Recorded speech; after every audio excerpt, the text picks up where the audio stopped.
Qui n'a jamais vu un avion voler? Airbus, un acteur incontournable du ciel, mais est-ce un bon investissement en 2025? Bienvenue sur Radetzky Capital, la chaîne dédiée à l'analyse des indices, actions et crypto-monnaies pour mieux comprendre les marchés financiers.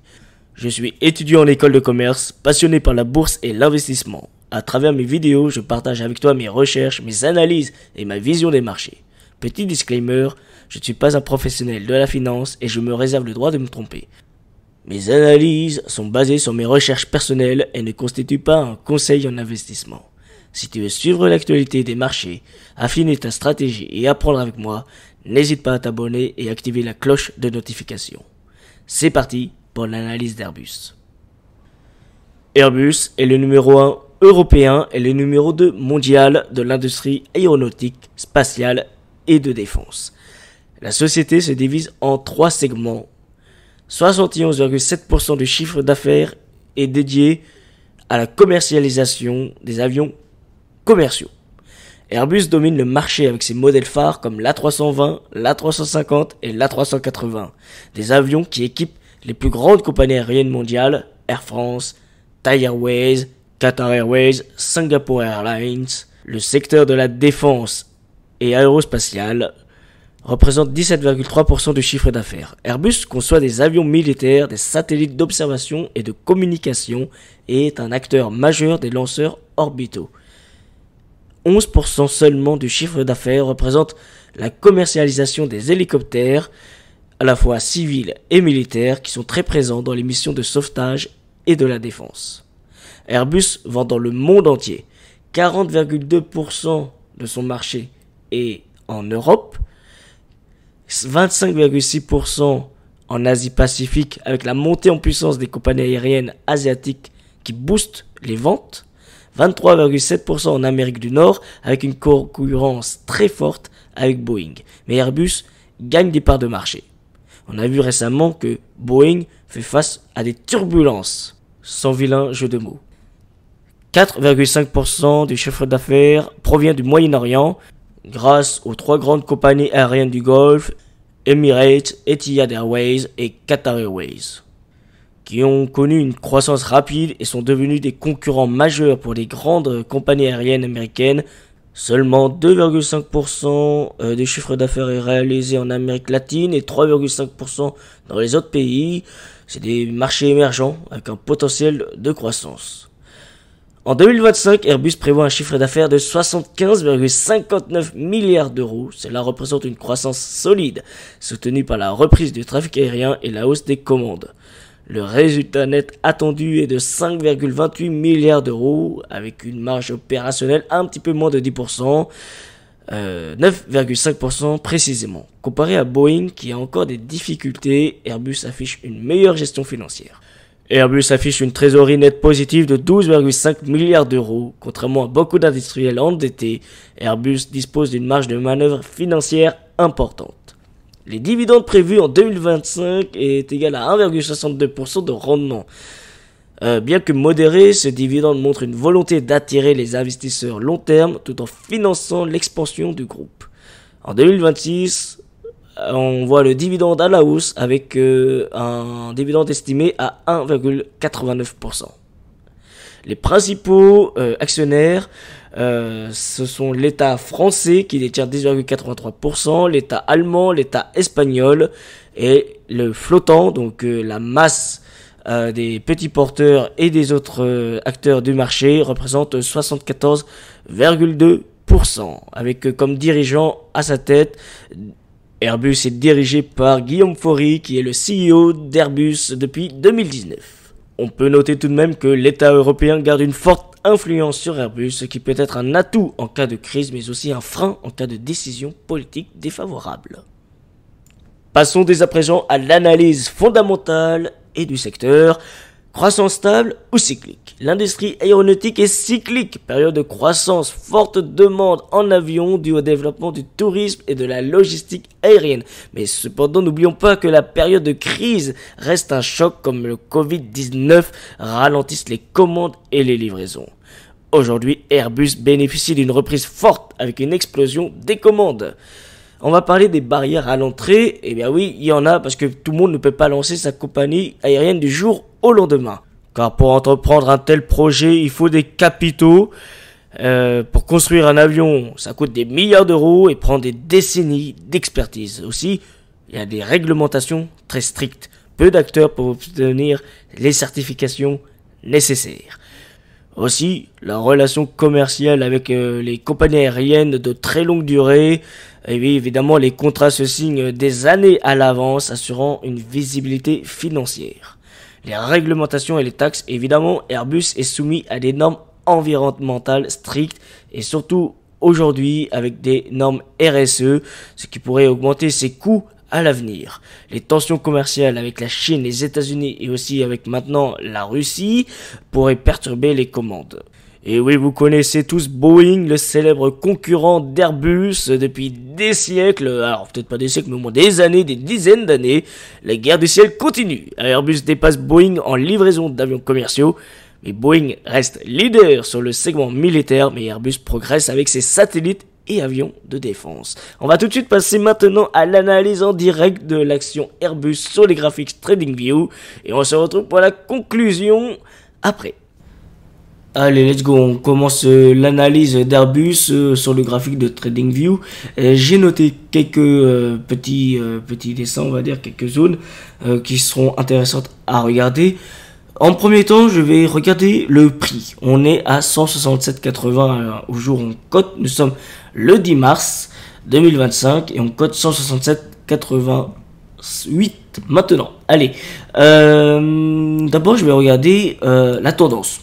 On voit bien que globalement on est en tendance haussière depuis le 9 octobre.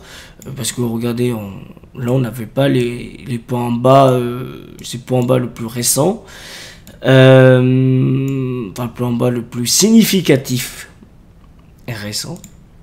Je me mets en daily pour regarder ce que le marché, où en est le marché, parce qu'avoir trop la tête dans le guidon, c'est pas très bien, pour avoir une vision globale de l'action. On voit que, eh bien, on était quelques temps cette année sur les plus hauts d'Airbus à 177 € l'action et c'était un double top par rapport à il y a un an justement, le 26 mars 2024, un peu moins d'un an, où on cotait 172, donc avec un gros repli. On était allé chercher les 123 € et là on était allé chercher le haut de la zone à 177. Si je dézoome bien, là c'était notre période de pandémie de coronavirus Covid-19 où on a coté au plus bas 46 €, 48 €. Et bien moi je me souviens, j'avais fait quelque chose à cette époque-là. Et oui, il y a déjà 5 ans, ça ne rajeunit pas. J'avais acheté aux alentours des 55 € et j'étais sorti à 80 € environ sur cette position, étant donné que ça avait déjà fait 20 € environ, 20-30 € de bénéfices net par action. Et bien, je n'avais pas gardé, conservé dans mon PEA pendant l'épargne action. Je n'avais pas fait ça, d'accord. Ensuite, qu'est-ce que je veux dire? Eh bien, on est au-dessus des niveaux d'avant-crise. Voilà, c'est pour ça que je regardais 2020. Où avant-crise, on cotait essentiellement dans les un petit peu moins de 160. Pardon, un peu moins de 140. C'est aujourd'hui, on cote plus de 160 et justement, on va regarder ce qui est possible de faire. On voit que le RSI est à 50 environ, un peu plus de 51, 50,80 et en fait ce qui est important ce serait d'aller chercher cette zone là.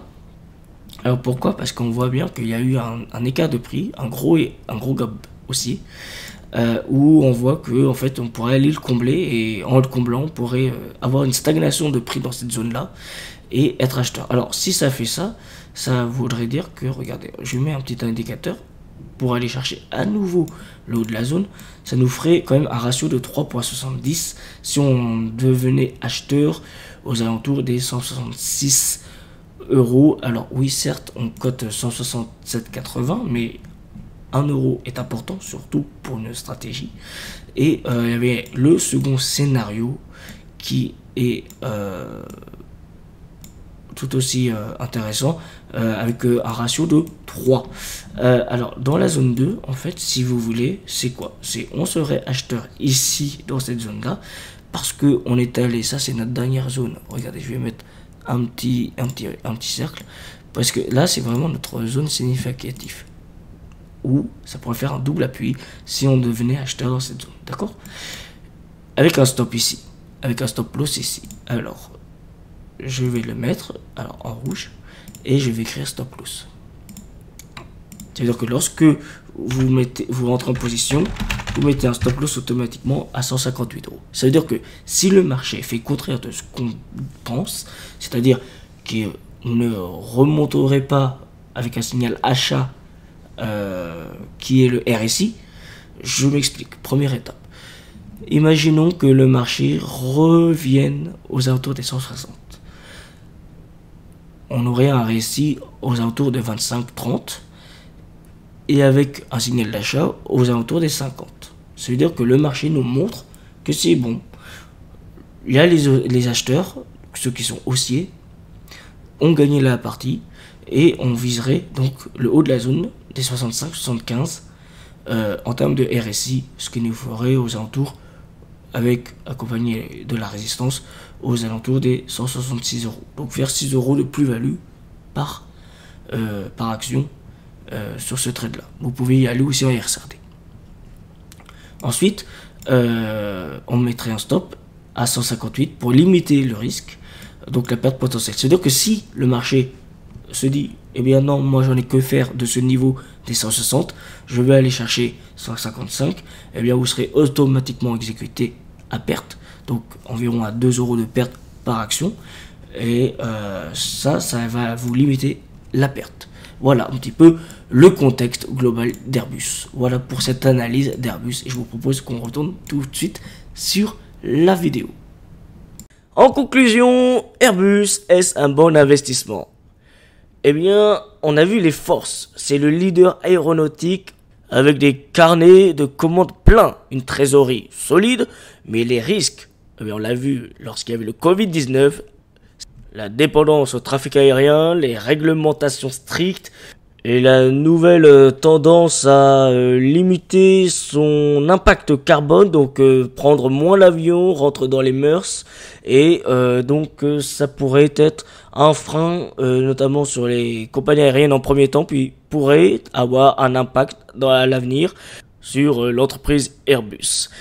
Verdict: Airbus est une action solide à long terme, et il faut surveiller les tensions commerciales et la demande mondiale.